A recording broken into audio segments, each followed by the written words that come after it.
Okay, by the time I upload this video, by the time you see this, SummerSlam will have probably is on or it's about to be on now.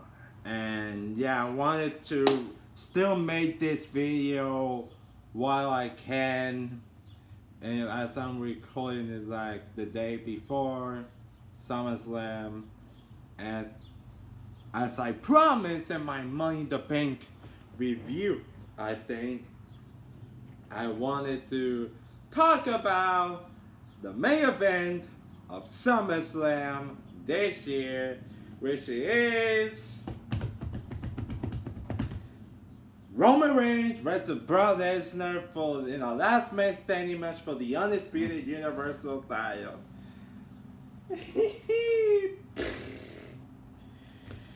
To the shock of what I think is absolutely none of you. Oh boy. It's like a fetish with them. It's like a fetish to have Lesnar and Reigns just like touch each other like man, and a man gets suspect encountered by WWE. And it's also a fetish of them to troll the internet wrestling hardcore fans who doesn't want to see this match nor before nor now or ever again. And look, I might say this might be an even better match than WrestleMania, which almost have to be, because that WrestleMania match a few months ago was so underwhelming that it was so goddamn short for the main event of WrestleMania. So, and being a last man standing match helps that a lot. It helps a lot of things. So that might help. And generally, I like the character work of this feud between both Reigns and Lesnar, and to a lesser extent Heyman, even going back to the build to Mania. I like the character work of the feud, the character as of this feud. So those are pretty much the only positive I can say. As I can pretty much say this is kind of dumb, and it's things a reflection of their own identity crisis, and them really don't know where to go or what to go as the in direction, or where to they want to go. And now you get, and then doing this just because, well, I know why. Randy Orton was most likely gonna face Roman Reigns at SummerSlam before he got hurt. I know that, but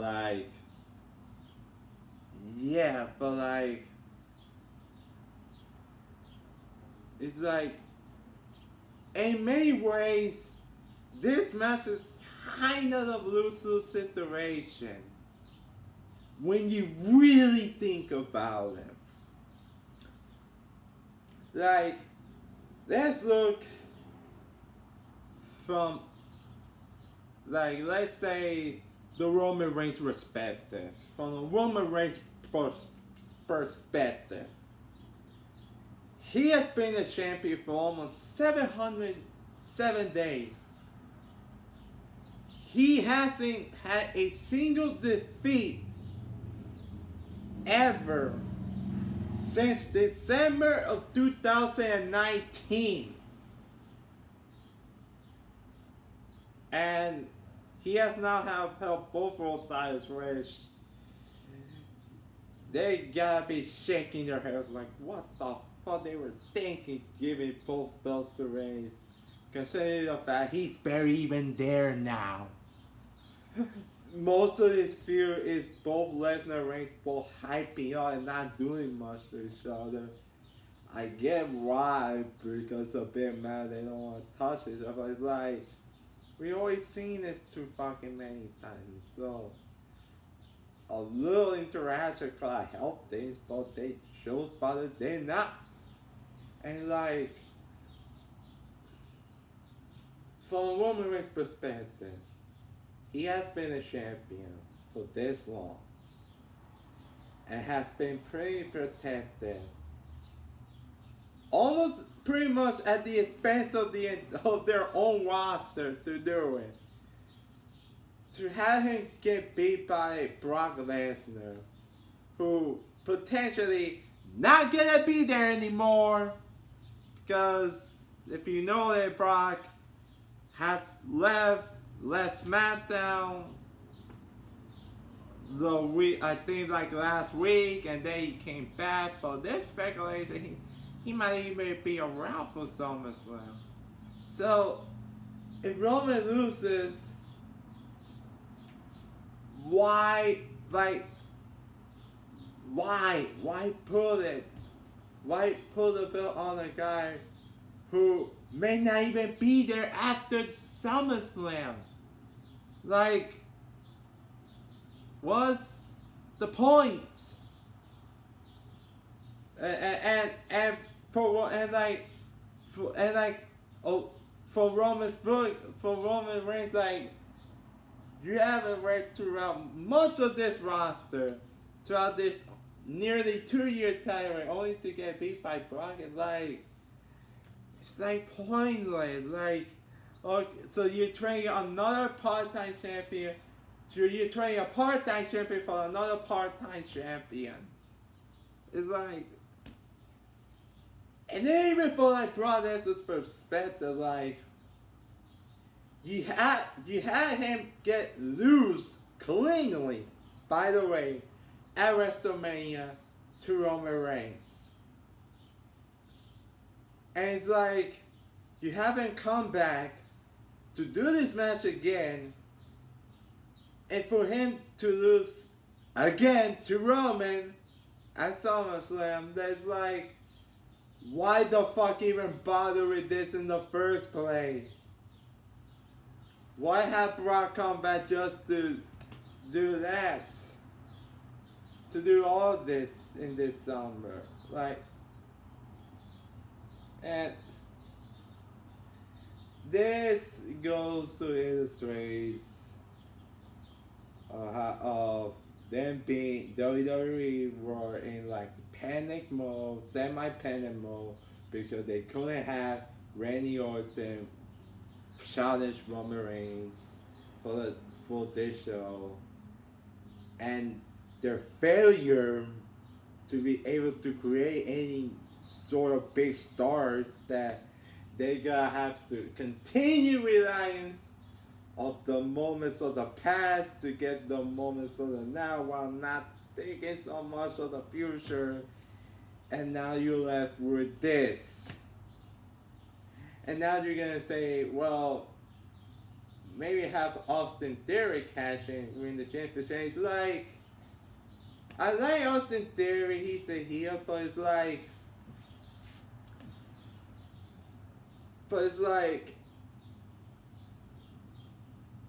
I said as much in my Money in the Bank review, like, there's no way you can convince me that right now Austin Aries, I almost gonna say Austin Aries, the fuck.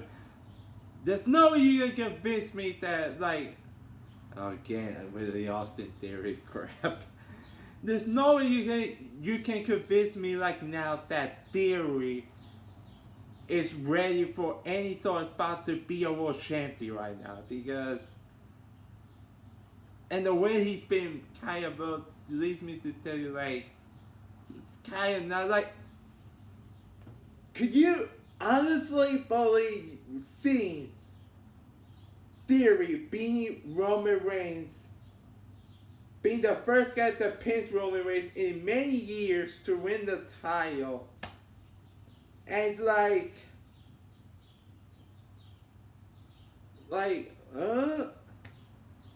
even like Brock Lesnar, like Like, do you honestly see Brock pulling over during this case? Nah, I don't fucking think so. And when it comes to like options for going forward, now I'll presume Drew McIntyre is challenging for the Undisputed Universal title the next UK pay-per-view, a Clash of the Castle, that's what they're calling. And it's like, we always seen Brock before, Drew and Brock before. That kind of sucked. In theory, it's like, just fucking hand the championships to Drew, and if that's the case, like, I don't think Theory should even, like I said, Theory is not nowhere near ready for this spot now. 4-6 months, okay, but like, like 4-6-8 months, he can cash in all you want, but like now it's like, ugh. So and it's like, yeah, Drew. With him face Drew at the Castle, so people, oh my god, gonna fucking know Drew is winning the titles. Which leads me to Roman Reigns, and although it's kind of a loser situation, I do think he is the best option to win. Because if you're gonna have this major show, a stadium in United Kingdom, at the next pay-per-view, Drew is probably going to get as cheered as loudly as he can possibly in his home birthplace. I don't know if it is, but he's going to get pretty much here as he's pretty much a Brit. And you gonna want him to go to against the ultimate heel. And there's no ultimate heel in that company other than Roman Reigns, so that's kind of the best option they could go. For me, if I was looking, then I would have Reigns retain here at SummerSlam, and I will have to Drew win at the next pay-per-view UK show. That's my opinion. So yeah, and yeah, like, this is when you don't have the wherewithal or any desire to create new stars. This is what you're left with.